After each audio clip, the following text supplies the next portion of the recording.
Hello friends, forever story में आप लोगों का स्वागत है। पिछले पार्ट में आप लोगों ने सुना कि शीतल ने अपनी कलाई काटी होती है, उस पर नीलू का नाम लिखा होता है। और ये देख के ये प्रिया देखती है तो वो काफ़ी डर जाती है और वो उसे पूछने लगती है। उसे कहती है कि मैं कभी नहीं किसी को नहीं बताऊंगी, तुम मुझे नहीं बताओगी तो मैं पापा को बता दूंगी। ये सब सुन के शीतल थोड़ी परेशान होती है। उसे समझ में नहीं आ रहा होता कि अगर उसने बताया तो प्रिया कैसे रिएक्ट करेगी, उसे बताना चाहिए कि नहीं बताना चाहिए। वो यही सब सोच रही होती है तो कहती है कि अगर मुझे नहीं बताया, मैंने सच में पापा को बता देना है, समझ गई ना तुम। और मैं अभी जा रही हूँ, अंकल के यहाँ से पापा को फ़ोन करूँगी। तो उठ के जाने लगती है तो प्रिया उसका शीतल उसका हाथ पकड़ती है, उसे बैठाती है और कहती है कि तू प्रॉमिस कर, तू किसी को भी कुछ नहीं बताएगी। तो प्रिया कहती है हाँ, किसी को भी कुछ नहीं बताऊँगी, प्रॉमिस। तब जाके शीतल उसे अपना हाथ दिखाती है। नीलू का नाम देखकर प्रिया हैरान हो जाती है और परेशान भी। कहती तेरा दिमाग खराब हो गया है, तूने उसका नाम यहाँ लिख लिया। ऐसे भी क्या दोस्ती है यार, मेरी भी दोस्त है, वो लोग भी चली जाती है। मैं तो नहीं करती इस तरह की हरकतें, और तुम इस तरह की हरकतें कर रही हो। पागल हो क्या तुम? दिमाग ठीक नहीं है क्या तुम्हारा? कुछ भी करती रहती हो। क्या किया है ये तुमने? कोई देखेगा तो क्या कहेगा? तो शीतल चुपचाप सुनती रहती है। जब बहुत ज़्यादा उसे डांट पड़ जाती है तो कहती है अब चुप भी हो जाए यार, एक तो मेरा हाथ दर्द कर रहा है। कहती है मैं करवाऊँ और मैं काट दूँ तेरा हाथ? मेरा भी नाम लिख ले, मम्मी का भी लिख ले, सबका लिख ले फिर। तो शीतल एकदम चुप हो जाती है। तो वो देखती है, प्रिया कहती है पागल हो गई है तू। और फिर वो उठती है, अपने पापा की शेविंग किट से डिटॉल और फिटकरी वगैरह जो भी मिलता है वो निकाल के लाती है। और उस समय शायद डिटॉल नहीं होता होगा तो वो फिटकरी निकाल कर लाती है और उसके हाथ पर रगड़ती है। उसके बाद उस पर एंटीसेप्टिक क्रीम लगाती है और मन ही मन ये सोच लेती है कि शाम को मैं इससे पापा से डांट ज़रूर पड़वाऊँगी, इसने जो हरकत की है। और ये मन मन में सोच के वहाँ से निकल जाती है और शीतल अपने रूम में आके चुपचाप लेट जाती है। और उसे अपने किए हुए बहुत पछतावा हो रहा होता है। उसे लगता है कि उसे ये हरकत कभी नहीं करनी चाहिए थी। शाम को शीतल के पापा आ जाते हैं। जैसे ही वो आते हैं, प्रिया कहती है पापा मुझे आपसे कुछ बात करनी है। तो कहते हैं कि हाँ बोलो। पापा, शीतल ने आज अपने कलाई पे नीलू का नाम लिखा था ब्लेड से, आपके शेविंग किट में से ब्लेड निकाल के। वो देख लो कैसी कैसी हरकतें कर रही है। तो उसके पापा थोड़े हैरान होते हैं कि शीतल ने? कि हाँ पापा। कहते हैं ठीक है, मैं देखता हूँ क्या करता हूँ।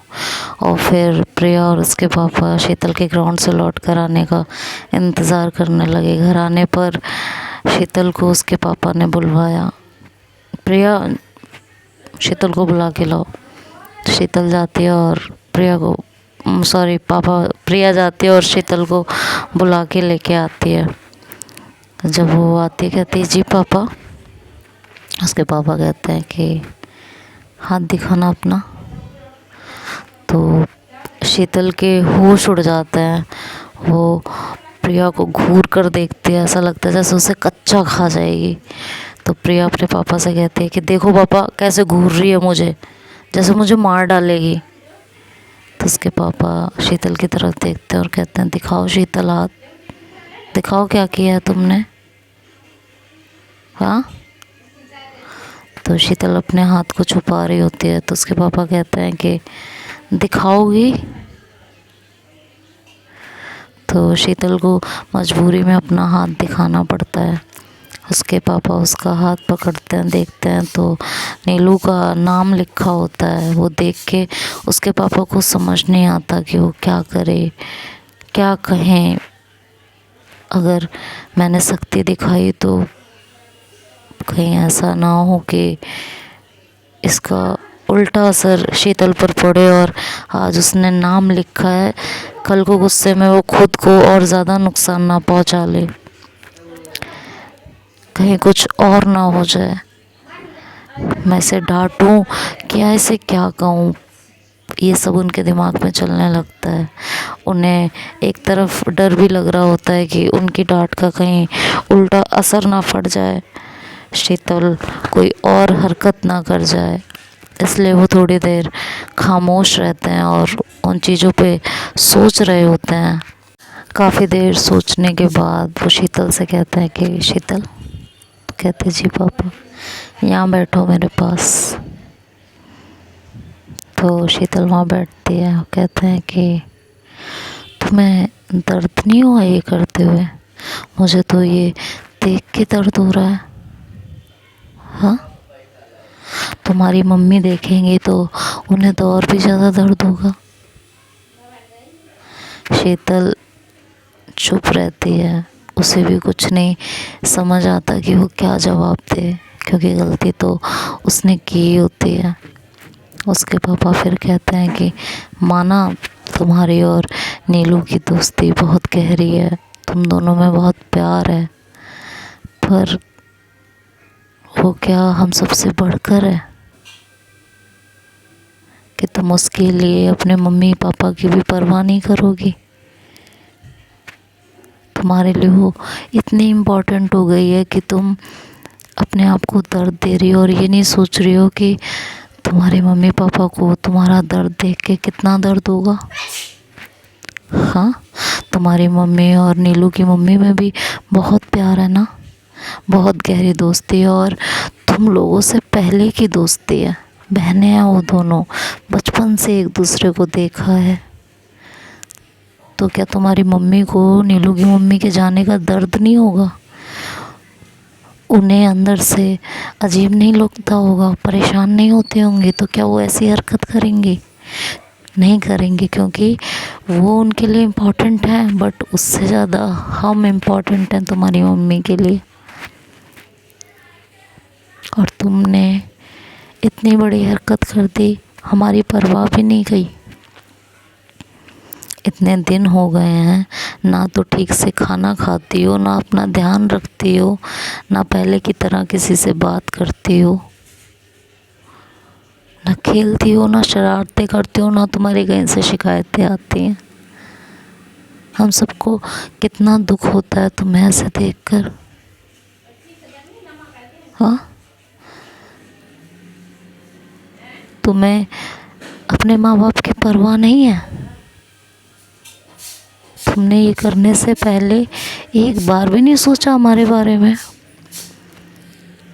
तुम खुद को कुछ कर लोगी तो हम पर क्या बीतेगी, हम दोनों कैसे रहेंगे? क्या हम दोनों से प्यार नहीं है, या हम दोनों तुमसे प्यार नहीं करते? सारा प्यार नीलू ही करती है तुमसे, तुम्हें उसकी परवाह है पर हमारी नहीं है।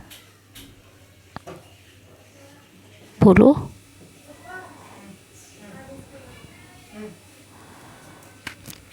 नीलू शीतल से कुछ बोलते नहीं बन रहा था, उसे लग रहा था कि उससे गलती हो गई थी।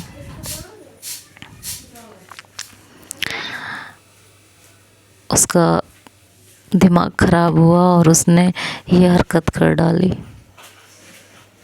शुक्र था कि उसके पापा ने इन सब का कुछ और मतलब नहीं निकाला था, नहीं तो वो कुछ भी समझ सकते थे। उसके डर के मारे टांगे काँप रही थी कि वो क्या कहेगी, उसने ये सब क्यों किया।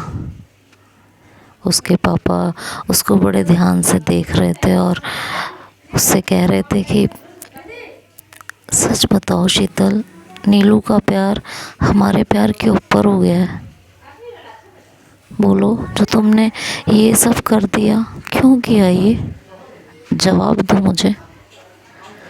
शीतल थोड़ी देर खामोश रहती है और बहुत हिम्मत जुटाकर कहती है कि पापा गलती हो गई, आगे से ऐसा कुछ भी नहीं होगा। पता नहीं क्या हुआ था मुझे, मैंने जानबूझकर नहीं किया, मैं तो कुछ और काम कर रही थी, पता नहीं क्या बात दिमाग में आई। आगे से ऐसा कुछ नहीं होगा और आपको शिकायत का कोई मौका नहीं दूंगी, अपना पूरा ध्यान रखूंगी। हाय, मैं वादा करती हूँ आपसे, प्लीज़ आप मुझसे नाराज़ मत होना। और मैं आप लोगों से बहुत प्यार करती हूँ, आप लोग मेरे लिए मैटर करते हो, ऐसा नहीं है कि आप लोग मेरे लिए मैटर नहीं करते हो, बहुत मैटर करते हो पापा। आइंदा से मैं ऐसा कुछ भी नहीं करूँगी। उसके पापा शीतल को अपने पास और करीब बैठाते हैं और उसके सर पे हाथ रखते हैं और कहते हैं, उम्मीद करता हूँ कि आगे से ऐसा कुछ नहीं होगा। ऐसा कुछ दिमाग में आए तो हमारे बारे में सोच लिया करो, हम तुमसे बहुत प्यार करते हैं, बहुत। ये कह के उसके पापा वहाँ से उठ गए। बात आई गई हो गई और शीतल ने चैन की सांस ली कि बात बढ़ी नहीं। कुछ दिन बाद उसकी मम्मी वापस लौटी तो प्रिया ने उन्हें भी बता दिया, उसके पापा ने भी उन्हें बताया। तो उसकी मम्मी को बहुत गुस्सा आया। वो शीतल के पास गई, उन्होंने कहा कि हाथ दिखाना अपना, लेकिन तब तक घाव बढ़ चुका था, हल्का हल्का निशान रह गया था बस। उन्होंने हाथ देखा और शीतल को कहा, तुम में तमीज़ नहीं है बिल्कुल भी, कुछ भी करोगी तुम, दिमाग ख़राब हो चुका है तुम्हारा, इतनी दोस्ती यारी तुम्हारे सर पे चढ़ चुकी है। दूर गई है और कहा है हम तुमसे मिलवाएंगे, हमारे बारे में कोई ख्याल नहीं है। उसकी मम्मी उसे बहुत डांटती हैं। शीतल को बहुत गुस्सा आता है, वो रात तो किसी तरह वो काटती है और अगले दिन प्रिया जैसे ही नहाने के लिए जाती है तो शीतल जाके बाहर से दरवाज़ा बंद कर देती है। प्रिया कहती है, दरवाज़ा खोल शीतल, यार ये अच्छी बात नहीं है। शीतल कहती है कि है यही बात, और अब जो है ना, देख तेरे साथ क्या करती हूँ मैं। प्रिया कहती है कि मैं ना तेरी शिकायत कर दूँगी। तो कहती है कि हाँ ठीक है, कर देना, कर ले शिकायत, तुझे जितनी शिकायत करनी है ना कर ले, क्या होगा। कल भी की थी ना, उस दिन भी की थी ना पापा को, हाँ की थी ना, उस दिन पापा को की थी, कल मम्मी को की थी, क्या हुआ, कुछ भी नहीं हुआ ना। लेकिन अगर आज तो एक जो है तूने मेरी शिकायत की ना, तो ये दरवाज़ा ना अब कल खुलेगा, तू जा, तू शिकायत कर। तो अब तू सोच ले और समझ ले कि ये दरवाज़ा खुलने के बाद तुझे शिकायत करनी है या कुछ और। प्रिया ने पंगा ना लेना बेहतर समझा और उसने कहा, नहीं कर रही मैं तेरी कोई शिकायत, अब तो खोल दे। कहते 2 घंटे बाद खुलेगा। और ये कहकर शीतल वहाँ से चली जाती है और करेक्ट 2 घंटे बाद आती है। उसकी मम्मी भी नहीं होती हैं, वो कहीं गई हुई होती हैं, पापा भी नहीं होते। तो प्रिया को 2 घंटे उसी बाथरूम में रहना पड़ता है। 2 घंटे बाद आकर शीतल दरवाज़ा खोलती है और कहती है कि आइंदा ना मेरी शिकायत सोच समझ कर लगाना, समझ में आ गया ना तुझे। और ये कहकर वो वहाँ से चली जाती है। और इधर नीलू की चिट्ठी का वो फिर से इंतज़ार करने लगती है। अगले दिन नीलू की चिट्ठी भी आ जाती है। जैसे ही वो चिट्ठी खोलती है उसमें लिखा होता है कि हाय शीतल, मुझे तुम्हारी बहुत याद आई, तबीयत ख़राब होने की वजह से लिखने में देरी हो गई है। तुम अपना ध्यान रखना और मुझे याद करती रहना। इसी के साथ चिट्ठी ख़त्म होती है। शीतल उस चिट्ठी को बार बार पढ़ती है और फिर जवाब में एक खत उसके लिए भी लिखती है कि मतलब अब आपको डिटेल क्या बताऊं, 10 दिन में जो कुछ हुआ था वो सब कुछ लिखा था। हाथ पर उसका नाम, प्रिया को बाथरूम में बंद करने की घटना भी लिख दी थी, सब कुछ लिखा था। कुछ टाइम बाद नीलू की चिट्ठी आती है और उसमें लिखा होता है, तुम पागल हो गई हो, तुम कुछ भी करती हो, हाँ दिमाग तुम्हारा ठीक नहीं है। आइंदा से ना ऐसा कुछ भी मत करना, नहीं तो मैं तुमसे कभी बात नहीं करूँगी, कोई लेटर नहीं दूँगी। समझ में आ गया तुम्हें? हद हो गई है। और उसमें जितनी डांट लगाई जा सकती थी नीलू ने शीतल को उतनी डांट लगाई थी। जवाब में शीतल ने उसे सॉरी लिखा था और आगे से ऐसा नहीं करने की बात लिखी थी। दोनों के दिन एक दूसरे के लेटर का इंतज़ार करते बीत रहे थे। नीलू का लेटर जिस दिन मिलता वो दिन शीतल के लिए सबसे खुशी और सुकून का दिन होता था।